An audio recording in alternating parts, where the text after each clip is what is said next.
मेरे चैना, तेरे ये कातिल नैना, तेरे नागिन सा जुल्फे जुल्म करे सारी रहना।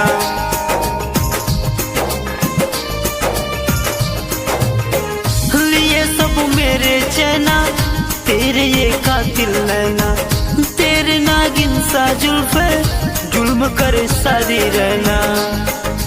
यगिया हते लगवले हो, यगिया हते लगवले हो, भला अब के बुताई रे, बीमारी हिते धरवले हो, दवाई के कराई रे।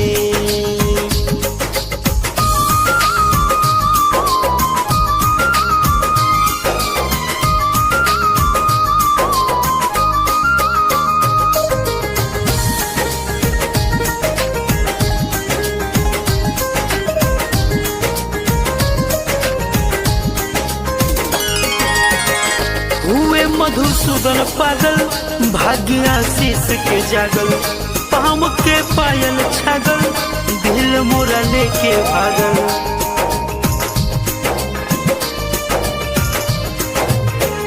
हुए मधुसूदन पागल, भाग्य आशीष के जागल, पाम के पायल छागल, दिल मोरा लेके भागल।